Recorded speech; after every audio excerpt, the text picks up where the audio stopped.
توجہ طلب امر ہے۔ حضور نے فرمایا جو مرد اس قابل ہو شادی ہی وہ کرے۔ حضرت عثمان بن مظعون رضی اللہ تعالیٰ عنہ کے بارے میں حضور کو پتا چلا کہ جو ساری رات نماز پڑھتا رہتا ہے، نفل پڑھتا رہتا ہے ساری رات۔ نبی کریم صلی اللہ علیہ وسلم نے حضرت عثمان بن مظعون رضی اللہ تعالیٰ عنہ سے فرمایا میں نے سنا ہے تو سارا دن روزہ رکھتا ہے، ساری رات نفل پڑھتا ہے۔ حضور ہاں رب کو راضی کرتا ہوں۔ فرمایا اللہ کے بندے تیرے لیے میرا اسوہ حسنہ زیادہ اہمیت کا حامل ہونا چاہیے۔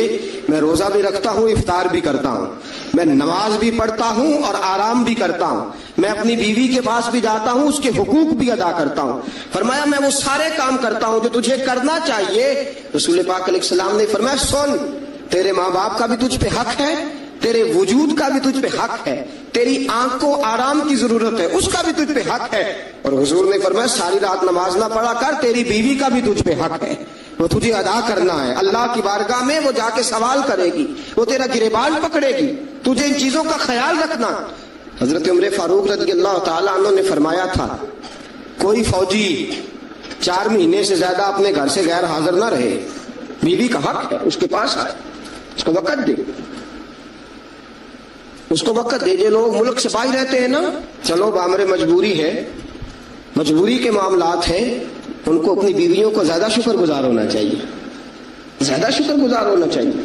حضرت فاروق اعظم رضی اللہ تعالیٰ عنہ نے فرمایا وہ خامد بڑا خوش نصیب ہے جو گھر میں نہیں رہتا لیکن اس کی بیوی پھر بھی باحیا رہتی ہے اور اس اپنے خامد کے بستر کو وہ کبھی آلودہ نہیں ہونے دیتی۔ چاہیے نا خامد کو کہ وہ اس نے سلوک کا مظاہرہ، میں نے بات شروع میں کی، جس کی قربانیاں زیادہ اس کے ساتھ اظہار محبت بھی زیادہ ہونا چاہیے۔ عزیز دوستو اس سے آگے چلیے، نان و نفقہ۔ رسول پاک علیہ السلام نے فرمایا جس طرح اپنے کپڑے پہنو اسی طرح اپنی بیوی کو بھی پہناؤ، جس طرح کا کھانا اپنے لیے پسند کرتے ہو اس طرح اپنی بیوی کے لیے بھی۔ میں نہیں آپ سے کہتا کہ آدھی کڑھائی دکان پہ کھائیں آدھی گھر لے کے جائیں، میں یہ نہیں کہتا، لیکن میں رسول پاک صلی اللہ علیہ وسلم کی حدیث سے آپ کو آگاہ کرنا۔ سید عالم صلی اللہ تعالیٰ علیہ وسلم نے فرمایا جو کھاؤ وہی بیویوں کو بھی کھلاؤ، جو پہنو وہی بیویوں کو بھی۔ اب سنیے اس سے اگلے لفظ حضور کے، نبی پاک علیہ السلام نے فرمایا 1 دینار وہ ہے جو بندہ اپنے غلام کو دیتا ہے، بڑی بات ہے۔ 1 دینار وہ جو اللہ کی راہ میں صدقہ دیتا ہے، 1 دینار وہ جو بندہ اپنے دوست احباب کی خدمت کر۔ فرمایا یہ سارے ہی دینار خرچ کرنا بڑے اچھے ہیں، لیکن فرمایا سب سے زیادہ ثواب اسے اس دینار کا ملے گا جو وہ اپنی شریک حیات اپنی بیوی پہ خرچ کرے گا، سب سے زیادہ اسے اس کا اجر ملے گا جو اپنی بیوی پہ وہ پیسہ خرچ کرے گا، سب سے زیادہ اس پہ اجر ملے گا۔ ایک ہے نان و نفقہ، اور اعلیٰ حضرت نے لکھا کچھ اضافی خرچہ بھی دو اسے، اور جب اسے تھوڑا بہت اضافی خرچہ دو تو بعد میں حساب بھی نہ مانگو۔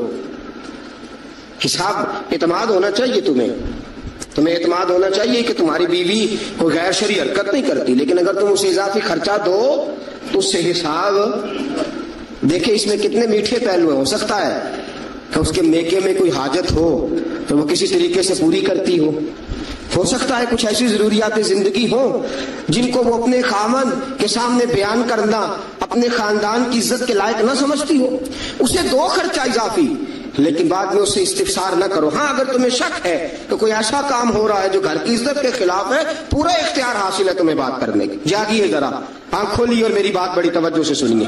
نبی اکرم صلی اللہ تعالی علیہ وسلم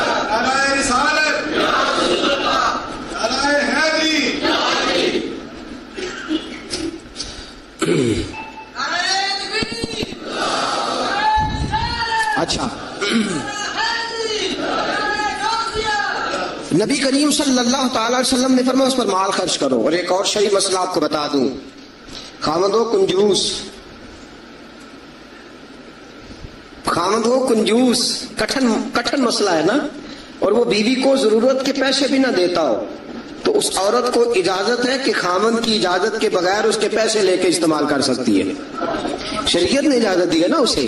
نہیں مجھے سویرے ایک صاحب کہنے لگے اتنے حق نہ بیان کر دینا، بیویاں پہلے ہی بہت زیادہ اصرار کرنے والی، اتنے نہ حق بیان کر دینا۔ میں نے کہا حقوق میں نے مقرر کیے ہیں کہ اللہ رسول نے مقرر فرمایا؟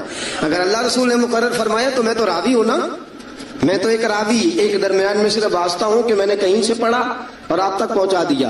اگر حضرت ہندا بن ابی سفیان جناب ابو سفیان کی زوجہ رسول پاک کی خدمت میں عرض کرنے لگی حضور خامد میرا بڑا کنجوس ہے بھی مالدار،